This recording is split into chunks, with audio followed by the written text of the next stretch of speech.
শাকিব ভাই 26 বছর কষ্ট করে আজকে মেগাস্টার হয়েছে, তার সাথে টক্কর দেওয়ার মতো বাংলাদেশে এমন কেউ নাই। তসনসও বাংলাদেশের জন্য মেসেজ থাকবে, সমাজের জন্য মেসেজ থাকবে। আর ডার্কল তো আমার প্রথম সিনেমা, আশা করি তসনস সারা বাংলাদেশ তসনস করে দেবে ইনশাআল্লাহ। মুন্না খান শুধু অভিনেতা না, মুন্না খান একজন প্রযোজক। আর রুবেল ভাইয়ের তসনস থেকে প্রেরণিত হয়ে আমি নতুন যুগের তসনস বানাইতেছি।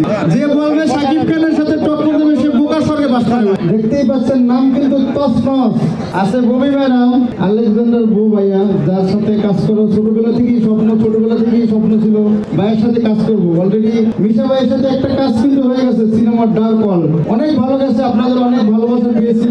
তো তসনসে আপনাদের ভালোবাসা চাই এবং প্রথম কাজ বদিউল আলম খোকন স্যারের সাথে অনেক স্বপ্ন নিয়ে আসছি। আপনাদের সাপোর্ট চাই, আপনাদের ভালোবাসা চাই।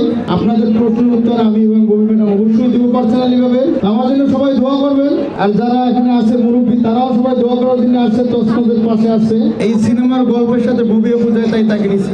আবার যদি নেক্সট টাইম সিনেমা করি, গল্প রেডি হয়, যদি পরিমণির গল্প রেডি হয়, অবশ্যই তার কাছে যাবো সিনেমা নিয়ে। কিন্তু তসনসের জন্য ববি আপুই পারফেক্ট আমরা মনে করছি, তাই তাকে নিচ্ছি। শাকিব ভাই 26 বছর কষ্ট করে আজকে মেগাস্টার হয়েছে, তার সাথে টক্কর দেওয়ার মতো বাংলাদেশে এমন কেউ নাই। আর আমি তার প্রতিদ্বন্দ্বী কখনোই মনে করবো না, আমি তার একজন ভক্ত সাকিবিয়ান, বাস এটাই।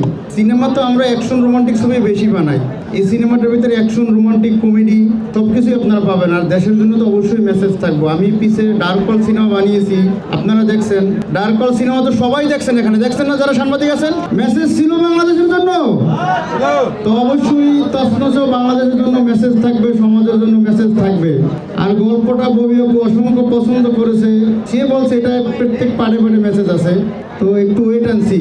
আমি কোনো ইন্টারভিউতে বলছি যদি বাংলাদেশের নায়িকার সাথে বেড়ে বলে না মিলে তখন অবশ্যই আমরা বিদেশ থেকে নায়িকা নিয়ে আসবো, এরকম বলা হয়েছে। সিনেমার ভিতরে আমি মনে করি অ্যাকশন, রোমান্টিক, পলিটিক্স সব কিছুই থাকা দরকার। একটা সিনেমা আমরা টাকা দিয়ে কেন দেখি? আনন্দ পাওয়ার জন্য। একটু সময় যখন আমাদের হাতে থাকে, যারা সিনেমা, বাংলা সিনেমা যারা দেখি, তারা অবশ্যই একটু আনন্দ নেওয়ার জন্য, একটু সময়টাকে উপভোগ করার জন্য সিনেমা দেখি। তো শুধু রোমান্টিক না, একটা সিনেমার ভিতরে সবকিছুই থাকা দরকার। আমার ডার্কলটাও ছিল, আর ডার্কল তো আমার প্রথম সিনেমা, আশা করি তসনস সারা বাংলাদেশ তসনস করে দেবে ইনশাআল্লাহ। যেহেতু আমি অ্যাকশন সিনেমা করতে ভালোবাসি, আমার ডিরেক্টর বদিউল আলম খোকন স্যার যখন আমাকে গল্পটি শোনায়, তখন আমরা চিন্তা ভাবনা করে সিনেমার নাম দেবো তসনস।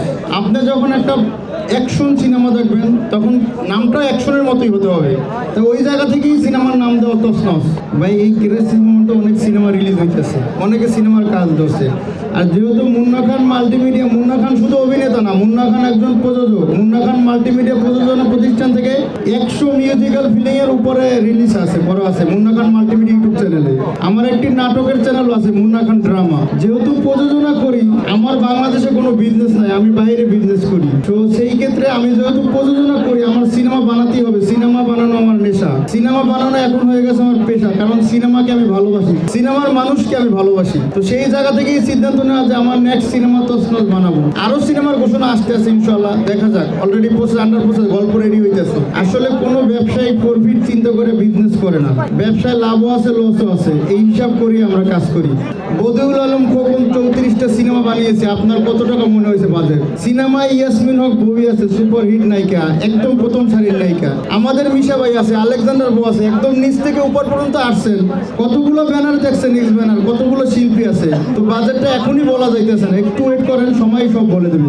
রুবেল ভাইয়ের তসনস ছিল, আমাদের সিনেমায় একটা নিয়ম আছে, 12 বছর পরে সেম নেম আবার দেওয়া যাবে, তা না হলে তারা কিন্তু পারমিশন দেয় না। আর রুবেল ভাইয়ের তসনস থেকেই প্রেরণিত হয়ে আমি তসনস নতুন যুগের তসনস বানাইতেছি। আমি বারবার বলছি ভাই, আমি একজন সাকিবিয়ান। সাকিব ভাই আমার গর্ব, সাকিব ভাই আমার প্রেরণা। আমি কখনো সাকিব ভাইয়ের সাথে টক্কর দেওয়ার মতো কোনো সময় আমি চেষ্টাও করি না। যে বলবে সাকিব খানের সাথে টক্কর দেবে সে বোকার স্বর্গে বাস করে। ভাই এমন প্রশ্ন করেন কেন ভাই আপনারা বলেন? আমি যখন ডার্কল রিলিজ দিয়েছি তখনও বলছি ভাই, সাকিব খান 26 বছর কষ্ট করে ক্যারিয়ার করছে, সাকিব খানের প্রশ্ন না করাই ভালো আমি মনে করি, কারণ আমি নিজে একজন সাকিবিয়ান।